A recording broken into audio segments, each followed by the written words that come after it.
I once called the car dealership where I purchased my car for help with a service issue, and we wound up playing phone tag. So one day I was it, and I called the hotline, and the receptionist cheerily answered, and I said, "I'm returning a call from Tim." And she said, "Which Tim?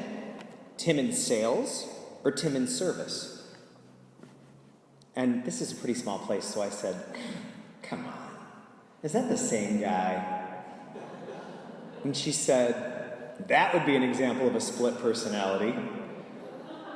So then she connected me to Tim in service. But it got me thinking about that.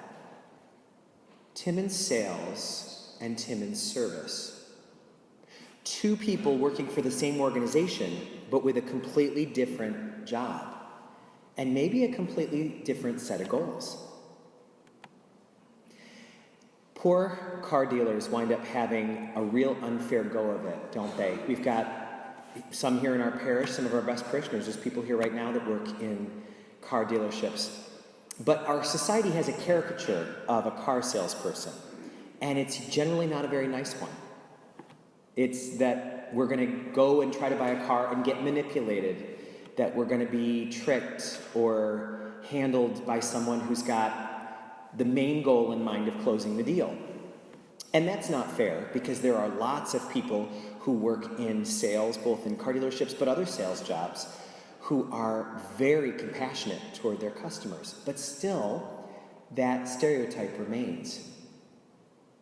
It's interesting, too, that there are other people who have service jobs that we don't trust. The one that comes to mind first of all is politicians. We call them public servants. So if that's the case, why do they have such a terrible reputation? Why are so many politicians immediately distrusted? It's because some of them are not in service at all. They actually work in sales. And you know it. You feel it when you hear them. So we don't trust them. Same thing is true of priests. We've all in our lifetime known priests who were true servants, who were there for service. And we've also known priests who were really in sales. So this isn't about a career. There's people here who work in sales but are actually in service. And maybe there's some of us that are in service but we're actually in sales. Sales and service do not depend on your job. They are attitudes in life. They are ways that we go through life. And Jesus is saying that the way you determine whether you're in sales or service is who you answer to. If you answer to God, or if you answer to something else. We are called to be in service. But you have to answer to God first, above all, to be in service. Jesus says you have to have a choice in your life. You can't have two masters. You've got to choose. Is it going to be God, or is it going to be mammon? What's mammon? You might say that mammon is money, but a better way of understanding it is that it's bigger than just money itself. It's the whole system of money. A good translation might be the economy. It's the economy. That's mammon. When we put the economy above all other things, a lot of us spend a lot of our time just thinking about, worrying about, paying attention to the economy. And that makes a lot of sense because money is intimately connected to our survival. We can't have shelter, we can't have food, we can't provide for ourselves without money. That's why God created it. But a lot of times we let the economy take over everything. There are two ways that we can do that.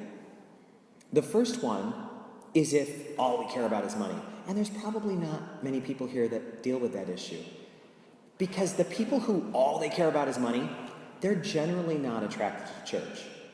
They probably wouldn't be here, although maybe some of us have some pockets of that in our life. But more of us deal with the second issue, and that is being preoccupied and worried about money. letting our concerns about money take up a lot of room in our life and ignoring the trust that we're called to have in God. Some of us let our worries about money control a lot in our life. And so we have all of this time that should be given to God being taken up by concern about money. Most of you probably know that I'm from Rochester originally, and I am proud to say that the oldest hospital in my hometown was founded in the 1850s by Catholic sisters.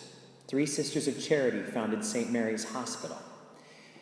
And it was founded to serve the poor, but it has an amazing history. It was one of the main places in the North for Union soldiers to go during the Civil War for treatment.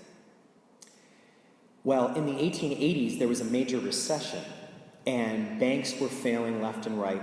And so the bishop called Sister Hieronymo O'Brien, the superior of the hospital, and said, "Sister, the banks are failing. We got to pull you out. We're calling you back to Buffalo." And she said, "Bishop, I would close this hospital if we depended on money, but we don't depend on money.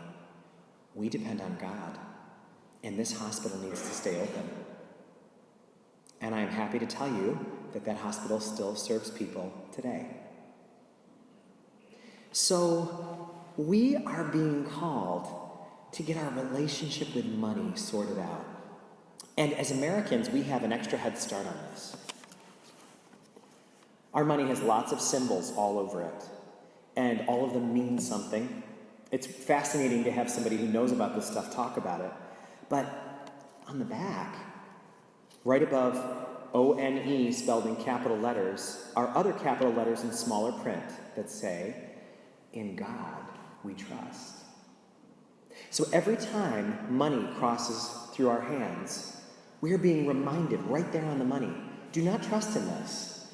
Do not put your faith in this. Don't rely on this. There will be another recession.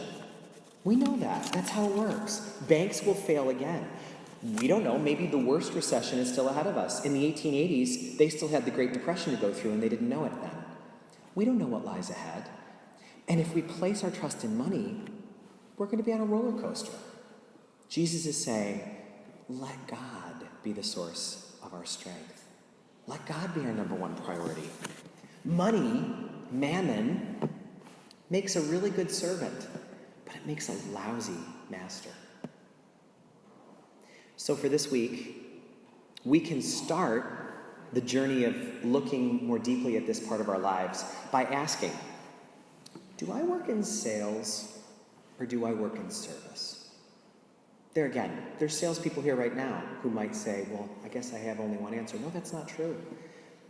It doesn't depend on our job. It depends on our attitude. And if we do realize that we're a little too much in sales, we're a little too associated with goals of getting people to do what we want them to do, maybe we can figure out how we can move in the service direction, how we can take money out of the higher priority that it ought to be and place God where God belongs. Because Jesus says we cannot have two masters. We have to choose.